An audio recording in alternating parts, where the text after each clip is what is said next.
Oui, bonjour les amis, j'espère que vous allez bien, c'est Fabien Klimenko. Je fais ce cours audio le 6 décembre 2019, donc en cette fin d'année. Il y a eu le sommet de l'OTAN à Londres les 3 et 4 décembre 2019 et il y a eu effectivement un événement assez contrariant pour Trump dans le sens où Macron et Trudeau se sont moqués de lui dans une aparté.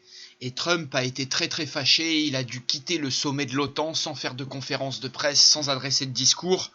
C'est évidemment une fin d'année 2019 très compliquée pour Trump, avec l'impeachment qui commence aussi à démarrer. J'ai vu des nouvelles justement d'une femme de mémoire Polecci ou Polchesi, enfin, qui allait démarrer justement la procédure d'impeachment.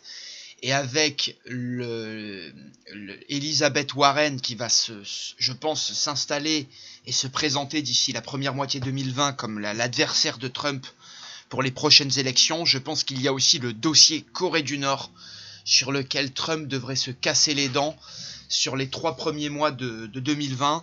Et je suis convaincu que nous aurons des nouvelles très négatives pour Trump vers cette fin janvier, tout début février, là, au moment où Saturne fait des aspects très contrariants à son Saturne natal et à sa Vénus natale, qui est la planète qui maîtrise son milieu du ciel.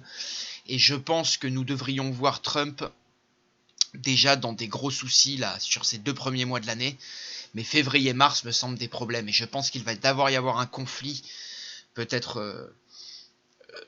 on va dire, moi je suis convaincu que sur cette fin janvier, ce tout début février, voilà, l'impeachment va avoir lieu, des problèmes avec la Corée du Nord vont avoir lieu, qui vont amener Trump à une situation très délicate sur le plan juridique et de politique étrangère d'ici la période de mars-avril, mais cela durera jusqu'à son élection, dans laquelle je pense qu'il aura beaucoup de mal à se faire réélire face à Warren et vu les dossiers qu'il trimballe. Voilà, on va suivre tout ça sur l'année 2020 et sur les premiers mois de 2020, mais je peux vous dire que Trump, et je vous renvoie à l'audio de Trump 2020, Trump risque d'avoir une année assez compliquée et un début d'année très très compliqué comme ce fin d'année 2019 l'est déjà pour lui.